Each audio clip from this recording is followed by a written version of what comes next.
has to be beautiful, it has to be functional, and classic at the same time.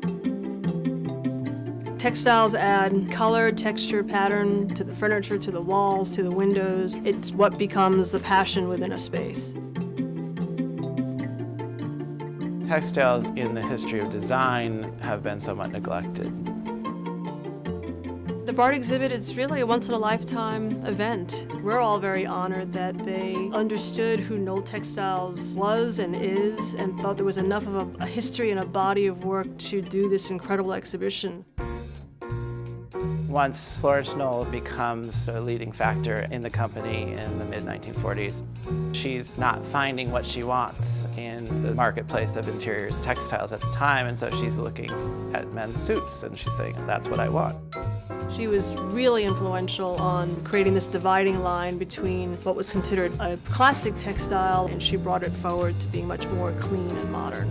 Knoll really has been an international company from its founding. Pretty much right away, Hans and Florence Knoll are going to Europe to gather the best design they can find. People that trained at or taught at the Bauhaus. Annie Albers, Esther Hazratzi, Marion Strangle.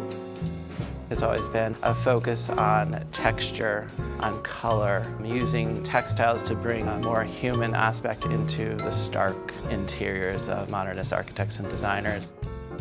Kno is celebrating its 50th birthday this year. It's one of those classic, timeless products that will probably always remain in this line. People sometimes look at it and ask if it's a brand new textile, so right there you know it's iconic. For many, many years, we had a lot of just solids and textures. It was sort of the anti-pattern in the beginning, and then we slowly evolved into more decorative ideas.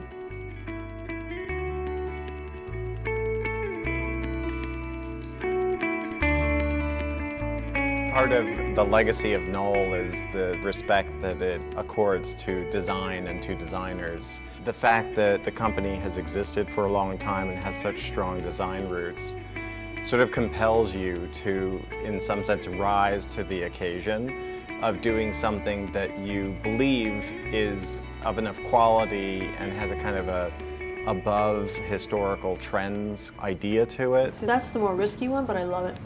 With Dorothy's work, which brings in a lot of fashion aspects, and especially with Knoll Luxe, which actual fashion designers are coming in. You have this interest in bringing in fresh perspectives that really is in keeping with what Florence Knoll was doing in the 1940s, using new fibers and new methods of printing. On my wall here is my wall of inspiration, and that includes my favorite designers, fashion designers. It includes pictures that I've taken when I travel, pictures of Karl Lagerfeld and Oscar de la Renta, people that inspire me to do some great work. We have over 90 mills that we work with all over the world. I'm very proud to say we have a lot of mills here in the US that we work with. I never use the same mill for one collection. I tend to use 3 or 4 mills for one collection just to add different concepts and different fibers coming out of various places around the world. Gramercy is woven here in the US, which is a highly unusual technique to have at a mill here. It's a process that's hundreds of years old and usually done with very traditional ideas of textiles. I decided to take a very classic, geometric, modern pattern that I developed and give it to this mill, and it really shows how you can bring this very unique, timeless idea to a modern textile. We probably use KnollTextiles on every project we do. They just sync with each other. They have a variety of different textile designers, and they all bring to the table something different, and it gets better and better and better every year.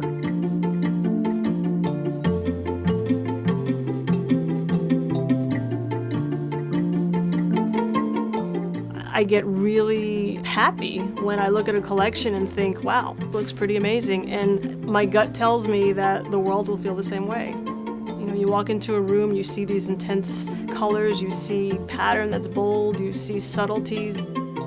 I think textiles just add happiness to a space.